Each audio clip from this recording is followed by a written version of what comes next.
ఈరోజు అదేదైతే secret room elimination చేశారో, బేసిక్‌గా నాకేమనిపిస్తుందంటే, 'బిగ్ బాస్' టీము చాలా వరస్ట్ ప్లానింగ్ చేసింది ఈ విషయంలో అనిపించింది. అంటే అందరికి అర్థమైపోతోంది.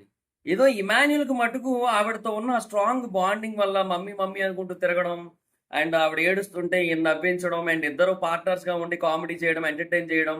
సో, అవన్నీ ఉండడం వల్ల స్ట్రాంగ్ బాండింగ్ వల్ల ఇమాన్యుల్‌కి మటుకు అదొక్కటి అర్థం కావట్లేదు. బుర్రలోకి ఎలగట్లేదు గానీ, అందుకే ఎమోషనల్ అయిపోయాడు గానీ, బట్ మిగతా వాళ్ళందరికి ఆల్మోస్ట్ అర్థమైపోయింది ఆవిడ సీక్రెట్ రూమ్‌లో ఉంది అని చెప్పి.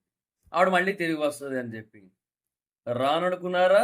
లేరనుకున్నారా? అన్నట్టు ఆవిడ ఖచ్చితంగా మళ్ళీ తిరిగి వస్తదని చెప్పి అందరికి అర్థమైపోతుంది. యూ నో వీళ్ళు వద్దు, వద్దు, వద్దు అని పంపేసుండొచ్చు. ఏదో నథింగ్ ఫోన్ 2ని పంపేసినట్టు. బట్ డెఫినెట్‌గా మళ్ళీ నథింగ్ 3 లాగా ఆవిడ తిరిగి వస్తది. అది వాళ్ళకి తెలుసు. చాలా మందికి తెలుస్తుంది. ఇంకెందుకు ఆ సీక్రెట్ రూము? దిక్కుమాలిన సీక్రెట్ రూము. ఆవిడ చూస్తోంది అని అర్థమైపోయి మొత్తం అందరికీ కూడా తెగ నటించేస్తున్నారు అందరూ కూడా. సంజన గారు చాలా జెన్యూన్ అబ్బా! ఆవిడ చాలా మంచిదబ్బా! కాకపోతే ఏంటంటే ఇంక అంతేనబ్బా! ఆవిడ చాలా రియల్‌గా ఉంటదబ్బా! ఆవిడ అదబ్బా! ఆవిడ ఇదబ్బా! అని చెప్పి. ఇదంతా కూడా ఆవిడ చూస్తుందని తెలిసి మాట్లాడుతున్నారు ఇయన్నీ. ఆడయి టెలికాస్ట్ చేయడం మనకి. ఏటో సరే. మరి మీకేమనిపించింది? ఈ సీక్రెట్ రూమ్ కాన్సెప్ట్ కొంచెం బిస్కెట్ అయినట్టు అనిపించింది నాకైతే.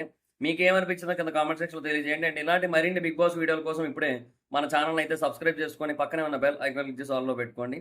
Meet you on next big boss video.